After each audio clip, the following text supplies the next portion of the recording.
बोले श्यावर रामचंद्र की जय।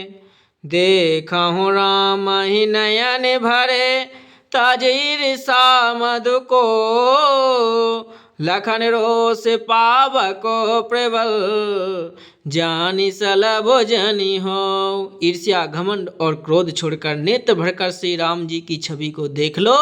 लक्ष्मण के क्रोध को प्रबल अग्नि जानकर इसमें पतंगी मत बनो।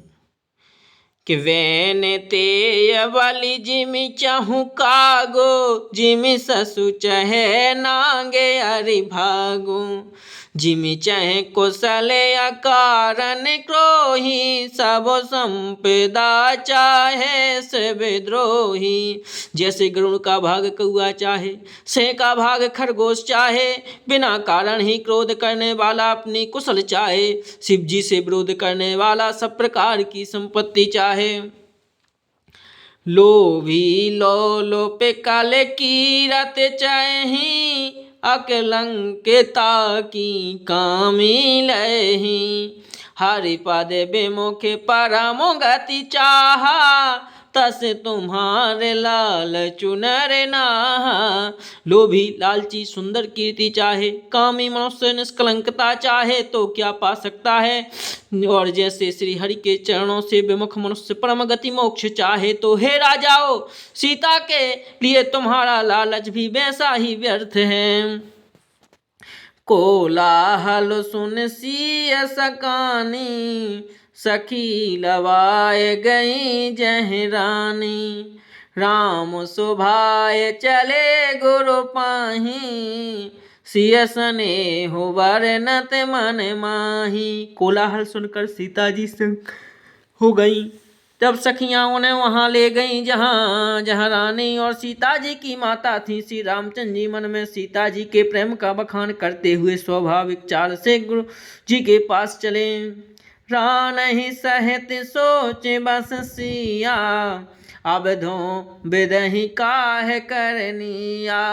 भूप वचन सुनिए त्योत कत तक ही, लखन राम और बोले न सके। रानियों सहित सीता जी दुष्ट राजाओं के दुर्वचन सुनकर सोच के बसे हैं कि वे जाने विधाता अब क्या करने वाले हैं। राजाओं के वचन सुनकर लक्ष्मण जी इधर उधर ताकते हैं, किंतु श्री रामचंद्र जी के डर से कुछ बोल नहीं सकते।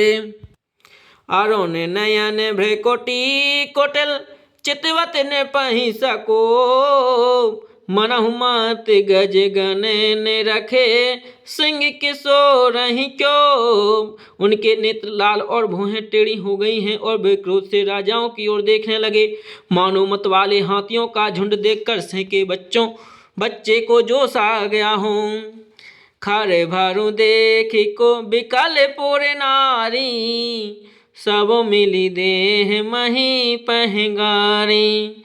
तेहि अवसर सुनी शिव धनु भंगा, आयहूँ भृग कुल कमल पतंगा। खलबली देखकर जनकपुर की स्त्रियां व्याकुल हो गईं और सब मिलकर राजाओं को गालियां देने लगीं। उसी मौके पर शिव जी के धनुष का टूटना सुनकर भृगुकुल रूपी कमल के सूर परशुराम जी आए। देखी मही पही सकल सकुचाने, बाज झपट जनु लवा लुकाने।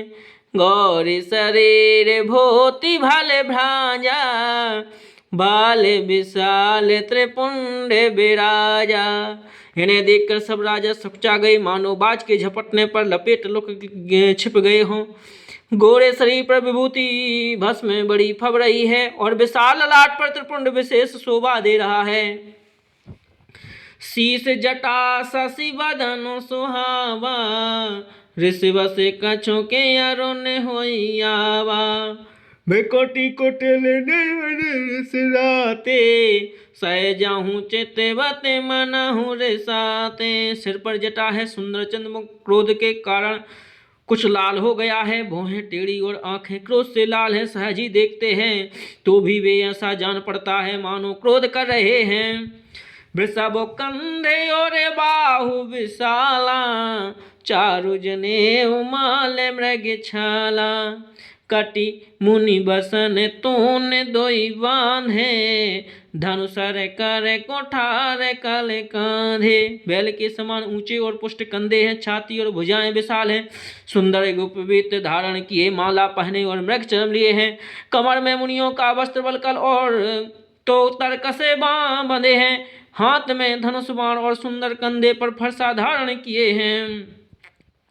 शांति भेषु करनी कठिन, वरनि न जाय स्वरूप।